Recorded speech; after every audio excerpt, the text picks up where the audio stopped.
Welcome to the All In on Tech discussion series organized by Smart-EDU Hub. This is episode 16, titled The Anthropic Pentagon Standoff, AI Ethics versus National Security. I am really excited to jump into this deep dive with you today because we're looking at a fantastic article by Catalan Vrabi. It came out on March 1st, 2026, which is just a few months ago, and honestly... It genuinely reads like the plot of a sci-fi thriller. Yeah, exactly. But it's happening right now. I mean, Catalan Vrabi captures this defining moment perfectly. We aren't just talking about, code updates. We're looking at a fundamental clash between technology and state governance. So let's set the scene for you. It's late February 2026, and Washington has effectively put Anthropic, the creators of the Gen AI model Claude, in the penalty box. They've halted the use of Anthropic technology across federal agencies. But the real kicker is the label the Pentagon slapped on them. Right. They call them a supply chain risk. Which is doing a lot of heavy lifting here. Usually, a supply chain risk means hackers or vulnerable hardware or faulty code. But here, the United States government is redefining the term to mean normative instability. Basically, marking a vendor as risky just because they might say no to a mission. Exactly. And that is the core conflict. Anthropic is standing firm. They refuse to allow their AI assistants to be used for autonomous weapons or domestic surveillance. They are trying to use their terms and conditions to enforce ethical boundaries on the state. Which obviously creates a massive sovereignty crisis. Huge. Because the Pentagon's argument is straightforward. If a private company's terms of service can stop a military operation, then the government has effectively ceded control of national defense to a board of directors in San Francisco.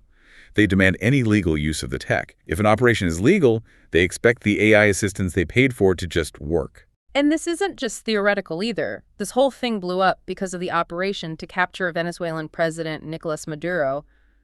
Reports say Claude was used during that op, even though Anthropic explicitly forbids it. So how does that even happen if the creator says no? That is the classic intermediary problem. Anthropic didn't hand the Gen AI model to the military directly. It went through an integrator Palantir in this case. So once the tech enters a complex pipeline like that, the lab loses control. You can write all the ethical rules you want in San Francisco, but enforcement out in the field is a totally different beast. Plus, we have to consider the technical reality here. We know these large language models are probabilistic systems. They're essentially just guessing the next word. They hallucinate. Exactly. You do not want an AI assistant guessing whether a target on a screen is a tank or a school bus. No, relying on them for lethal decisions creates a massive accountability gap. If the assistant makes a mistake, who do you blame? Having a human in the loop isn't just a corporate slogan. It's literally the only way to maintain legal and moral responsibility in a conflict. So Anthropic is getting squeezed by the biggest customer on Earth. And then, right in the middle of this, they drop Responsible Scaling Policy 3.0. The timing on that is impossible to ignore. It really is, because the language in RSP 3.0 shifted from strict bans to, quote, assessments. Right, which raises a huge question. Is this just maturity? Moving from rigid rules to nuanced checks?